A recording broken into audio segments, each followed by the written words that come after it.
আসসালামু আলাইকুম বন্ধুরা, কেমন আছেন সবাই? আমি হোসনারা বেটি, আলহামদুলিল্লাহ আমি আপনাদের দোয়া অনেক ভালো আছি। তা আমি এখন নিয়ে আসছি আপনাদের সামনে একটি ভাজির ভিডিও। তো আসেন দেখি ভিডিওটা। বিসমিল্লাহ।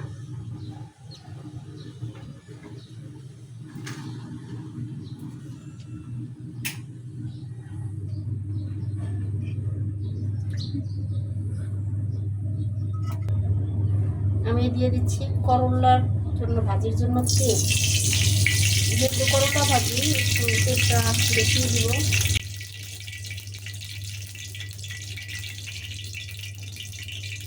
2 টেবিল চামচের মতো তেল দেওয়া হয়েছে।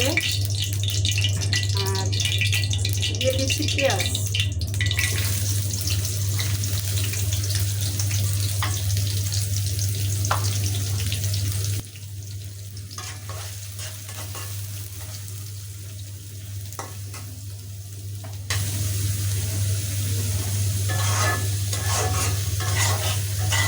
পাবদা মাছের ডিম দিয়ে আমি করলা ভাজিটা করব। একটু আদা রসুন দিয়ে দিচ্ছি, যেহেতু মাছের ডিম দিব একটা গন্ধ হতে পারে, যাতে গন্ধটা না হয় সেই জন্য আর কি আদা রসুনটা দিয়ে দিলাম।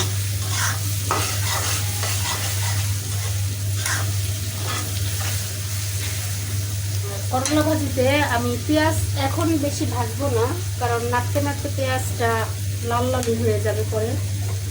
এই জন্য পেঁয়াজটা আমি একটু হালকা কাঁচা কাঁচায় রেখেছি। দিয়ে দিচ্ছি হালকা হলুদের গুঁড়া।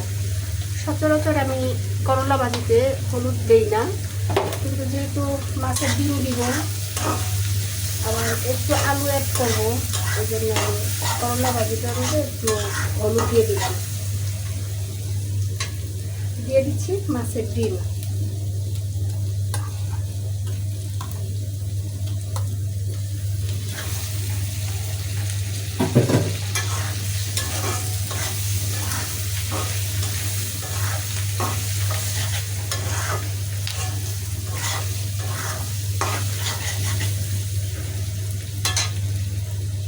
এখানে আলু আর কাঁচামরিচ একসাথে কেটে একসাথে ধুয়ে রেখেছি, এখন দিয়ে দেবো। আমার সব কিছুই কিন্তু কাঁচা কাঁচা থাকছে, পরবর্তীতে ভাজতে ভাজতে গিয়ে সব কিছুই একদম পারফেক্ট হয়ে যাবে। আর করলাটা দিব একটু পরে, মোটামুটি এটা যখন সিদ্ধ সিদ্ধ হয়ে যাবে তখন আমি করলাটা দিব। আর নাড়তে নাড়তে এই ডিমগুলি ভেঙে যাবে, একদমই ভেঙে যাবে। অনেক সময় মনোবল নষ্ট হয়ে যায়, ইচ্ছা করে না আর ভিডিও করি। আবার অনেক আপুদের যখন পজিটিভ কথাবার্তা শুনি তখন খুব ভালো লাগে। অনেক আপুরাই বলেন চেষ্টা করে যান, ইনশাল্লাহ একদিন সফলতা আসবে।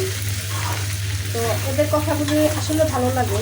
তো এই আপুদেরকে অনেক অনেক অনেক ধন্যবাদ, কারণ মনোবল ঠিক রাখার জন্য এরকম মাঝে মাঝে কথা শুনলে ভালো লাগে। আবার অনেকে নিরাশমূলক কথা বলে যে কিছুই হবে না, কিছুই পাবেন না, শুধু শুধু কষ্ট করেন, হ্যান ত্যান, এগুলি শুনলে আবার খারাপও লাগে। দিয়ে দিচ্ছি করলা ভাজি।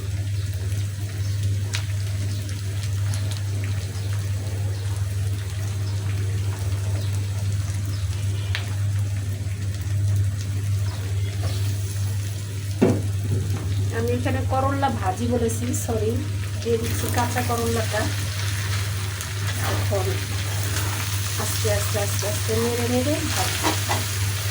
আমি কিন্তু লবণ দিইনি, আপনারা খেয়াল করছেন যে আমি লবণটা অ্যাড করি নাই। লবণটা একটু পরে অ্যাড করবো, কারণ করলাটা অনেক সময় অনেক কমে যায়। তো কতটুকু কমে সেই পরিমাণে আমি লবণটা অ্যাড করবো। একটু পরে লবণটা অ্যাড করবো। আর কাঁচামরিচ দেওয়া হয়ে গেছে।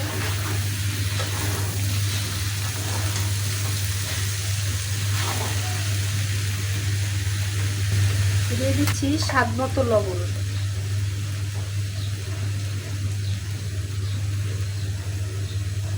সবাই ট্রাই করতে হয়, দেখি কেমন লাগে খেয়ে, তারপরে আপনাদেরকে তো আর জানাইতে পারি না। আর আগে আগে যারা রান্না বান্না করেন, পরবর্তীতে দেখা যায় যে ভয়েসটা দেন, ওরা আসলে রিভিউটা দিতে পারে, আমি রিভিউটা দিতে পারি না, কারণ আমি তো রান্নার সাথে সাথে ভয়েসটা দিই।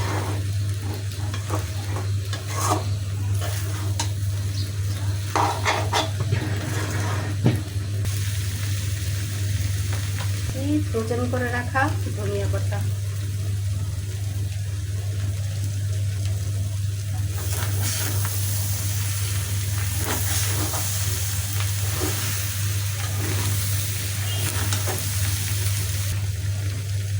করলা ভাজি শেষ হলো।